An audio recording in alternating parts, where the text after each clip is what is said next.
if you are able to understand what your customer wants and who they want to become, you'll be able to create a journey that maps to what's in your customer's head about who they want to become aspirationally.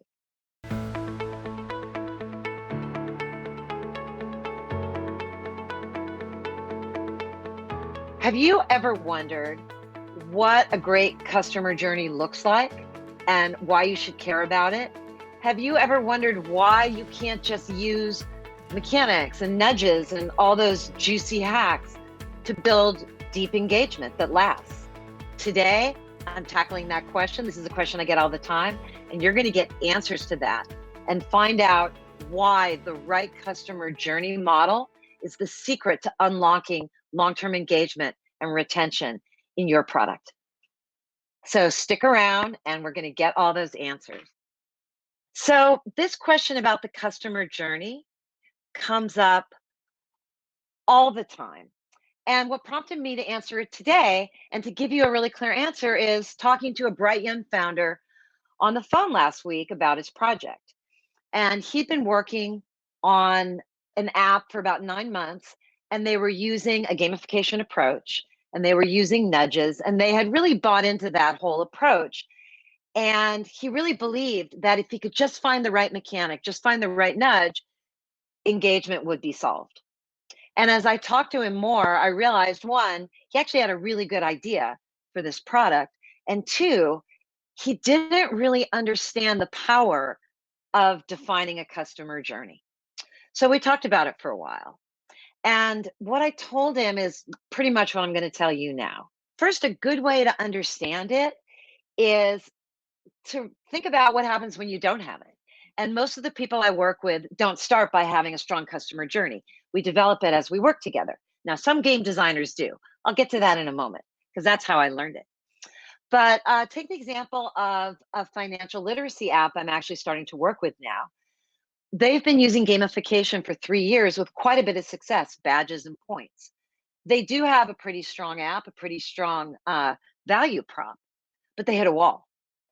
And they realized that they were seeing this drop off after a few weeks, 6, 8, 12 weeks, where people really just stopped using it.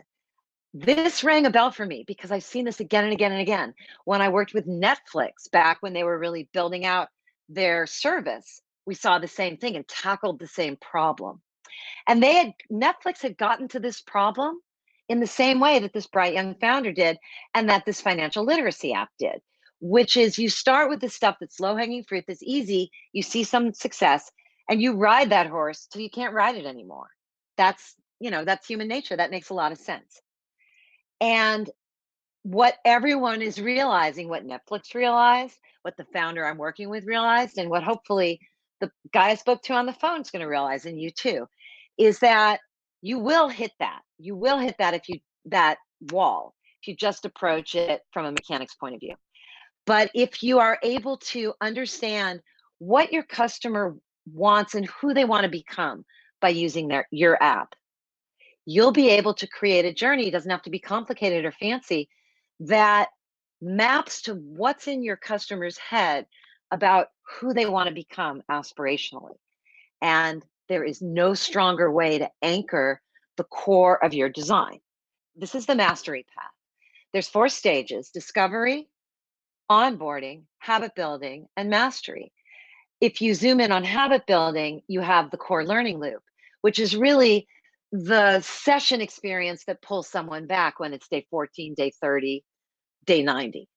So if you've got this mastery path in mind and you think about, not build, but think about what that could be early on in your product development process, you're in a very different position to put mechanics into place that move someone down the path. And you're not just making progress, you're making progress towards something that your customer cares about. And you're making progress in a way that communicates to someone where they've been, where they are in the journey, and have yet to go. And that's the essence of what a good customer journey model, thinking through what that is, can do for you. Now, the way you implement the design is really up to you. It doesn't have to look like a game. In fact, mostly it won't.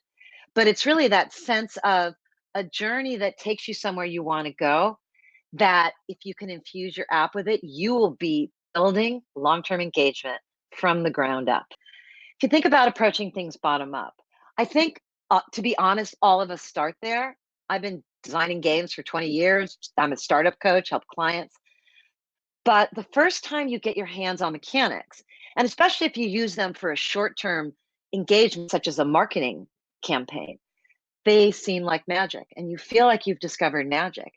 And so it's not wrong to be excited about mechanics. It's natural. And I think everybody that takes a journey first approach has gone through that at some level. So first of all, I want you to understand that you're already on the journey if you love mechanics and you think that way. But without that getting better over time, without that climbing the staircase of your own skill building and getting better over time, you won't get that long-term engagement that hooks into an intrinsic motivation.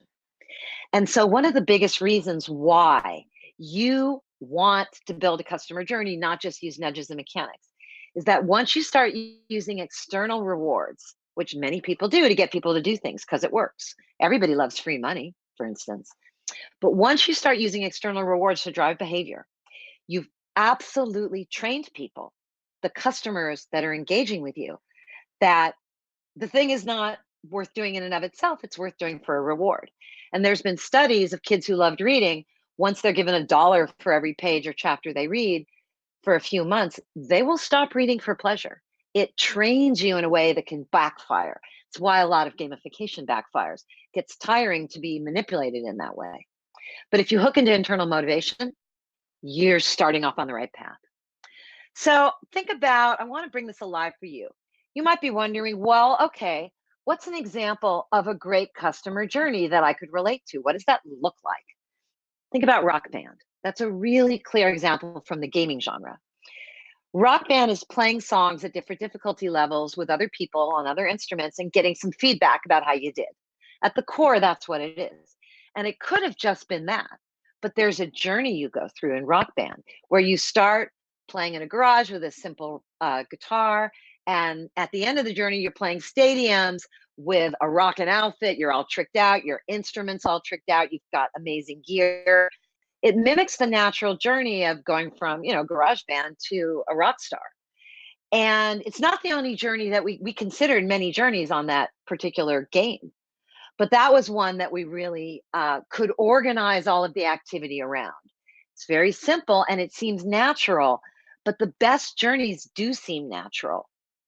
If you think about The Sims, the journey's less obvious, but it's a dollhouse come to life. And everybody has ideas about if you had a mommy and a daddy and kids and a dog and a dollhouse, what would you play? What would you do? And it really builds on that idea, that mental model. We'll be getting more into that next week. And then let's get outside of gaming. What about apps? Think about Slack. Think about your experience using Slack. How many of you, if you've used Slack, in the comments, type in, yes, I've used Slack. I want to know if you've used Slack, okay? So let me know if you use Slack. And if you haven't, it's really useful to know about and check it out. But Slack has a whole journey built in with no gamification, no points in the interface, none of that cluttering anything up. Discovery is very natural. If there's ad campaigns, a lot of social discovery. Onboarding is a single player experience with a helpful bot that teaches you the ropes, which is what many games do, but they do it just in the onboarding. Slack's a multiplayer cooperative experience. And so the habit building is about customizing it to work better for you, for your team, maybe for your family if you decide to launch a family Slack. I'll sheepishly raise my hand and say, I've done that.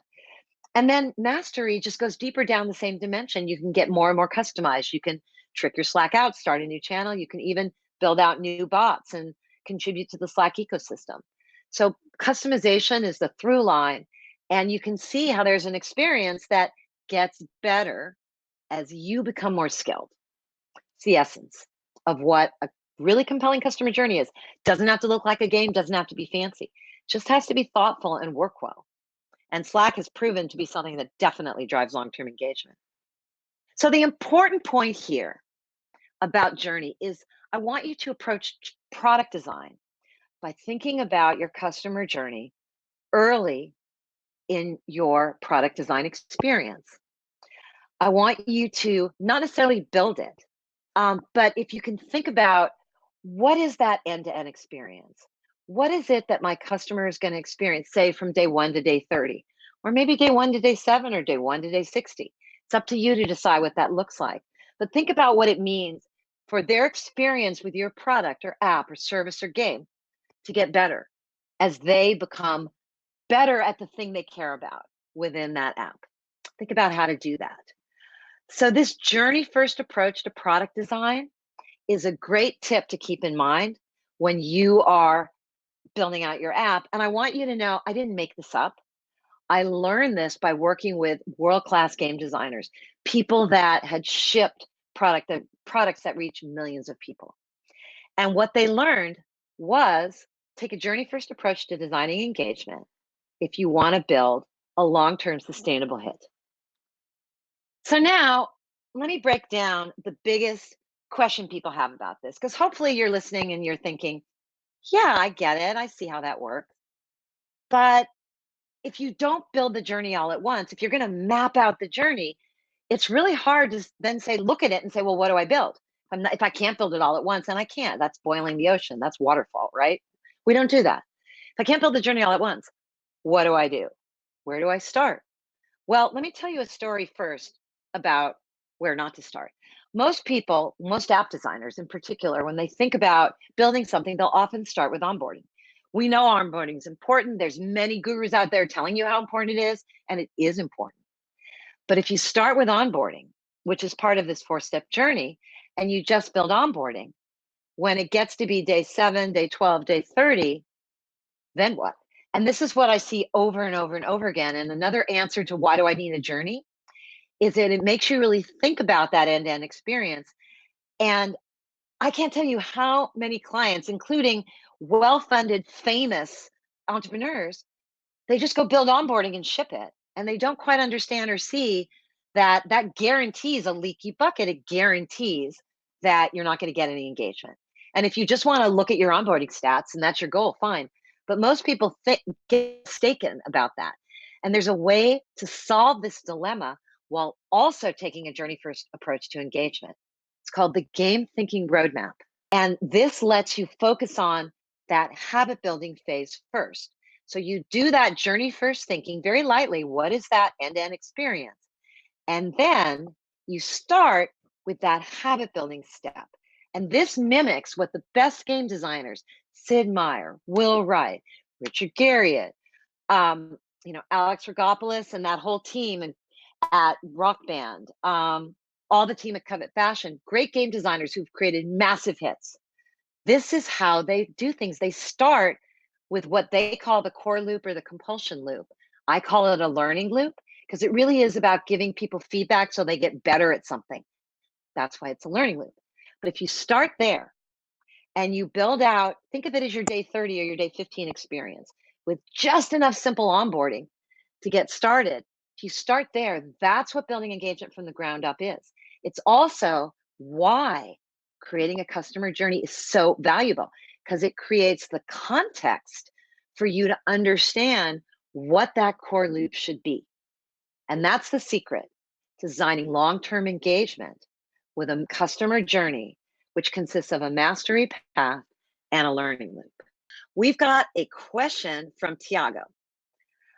How can I know what customers really want to create their journey? What do I do? Do I ask them directly? What about that Steve Jobs quote? It's not the customer's job to know what they want. Wow, that is a great question. Thank you, Tiago. So let me read it again in a short way. How can I create a great customer journey and know what the customers want? Steve Jobs says it's not the customer's job to know what they want. So how do I do that? So many people, and certainly many game designers, like to create a customer journey by just thinking about it. You got a bunch of smart, experienced people, you're in a room with a whiteboard, go to town. Think about what the journey is. I call that a hypothesis. So a great way to know what customers want is start with one or more hypotheses from your team.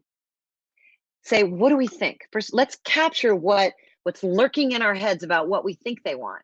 and capture it as a concrete hypothesis. Let's not treat it as truth. Let's treat it as a hypothesis. Start there. Then you don't go ask customers, what do you want? You go find a subset of your customers who represent the leading edge of your customers. I call them superfans, that are articulate and are really seeking a solution. That might be the first 10 or 20 or 50 people that would actually use this thing that you're building or the game you're shipping. You find those, and instead of asking what they want, you ask them about their habits and their needs and their sources of frustration. You ask them questions in problem space, not about what do you need, what solution do you want, but about what they already have, what they're trying to do to solve the problem, and what habits they have that you might be able to make better or hook into. And so, and then you come back to your customer journey, your vision for the customer journey. And you say, okay, based on what we learned from talking to these customers, let's tweak it. What do we think? Were we right? Were we wrong? Did they in fact want this thing, or say that this thing was a source of friction that we thought was a source of friction? Were we talking to the right people? And when you're at that point with your customer journey, you can then build something and test it with those same people to continue to get feedback. So Steve Jobs is right. And Henry Ford has a great quote that makes Steve Jobs' quote like piggybacks on it, which is, if I'd have asked customers what they wanted, they would have said a faster horse, a faster buggy, because that's what they know. Customers aren't inventors. They don't know new things. But customers would have said, with Henry Ford's example, I'd really like to get to my mother-in-law's house on Christmas Eve faster. They might have said that. But the solution was up to Henry Ford. And that's why it's so valuable and important to ask your customers questions about their problems. And, if they have an idea about the solution, great, but it's much more important for them to talk about their problems and you to then make solutions that fit those problems beautifully. So thank you for that great question, Tiago. I see we have another question. Awesome. Scott asks, so I see the benefits of creating a customer journey, but it takes more time to design, and my stakeholders are impatient to ship. How do I convince my stakeholders it's worth the investment to design a customer journey? Oh my God, such a great question. Thank you for asking that. Many of my trained coaches ask me this question once they have the tools and they're out in the world. And you probably are going to run into this too in your own work. So a lot of people, all of us want as much as we can as quickly as possible in our work. Who doesn't? But a lot of people don't want to pay for, a lot of stakeholders don't want to pay for or put the time into the schedule that lessens the time to ship of doing discovery research, of talking to customers. Sometimes they don't want you to talk to the customers because there's some protocol issue. Jackson Chea in Malaysia, one of our great coaches, he might be watching. Hey, Jackson, if you're watching, you might know Jackson if you've worked with him. Jackson runs into this all the time because he works with people who run call centers. And there's a lot of that in Malaysia. And they often don't want to put their consultants in touch with the people in the call centers. People that are in B2B or SaaS, there's often these legal issues about connecting with certain customers. I'm doing a project right now for a gambling company, and we're trying to find the right people to test our ideas on. It can be really tricky to find the right people. It can take a while. Sometimes it goes like that. Sometimes it's tricky. And so what do you do when your stakeholder says, I don't want to take the time? So sometimes you can't do anything. Like, it's just set, you agreed, you already signed the contract. And that, in that sense, you can try and do a little bit on your own, but just kind of shrug and say, well, I can't do it this time. So thing number one is build it into your contract. And I build it into all of my contracts. And when I'm working with a stakeholder longer term and I want to convince them, I communicate to them that, one, this will save them massive amounts of time, because it's much more expensive to build the wrong thing than to spend 2 weeks doing discovery research. And if you're focused, you can do it in 2 weeks. So that's one thing, is I show them examples, ideally from their segment, from their area. If they're in education, try to show them education examples. But I try and convince the stakeholder that how expensive it is to build the wrong thing. If there's been failed attempts using other forms of research, maybe your department ran a really big 60-question survey and that took a while and it didn't really help you. Maybe the stakeholders are afraid that this research will be like that. So differentiating this research from other research that's not as product focused is another great way to work with stakeholders. A third great way to get stakeholders involved is to educate them and bring them along for the ride. Invite them to one or two of the meetings, the interviews that you're having. Show them the before, during, and after snapshots of how the strategy was changed or the design was changed by 2 weeks of discovery research.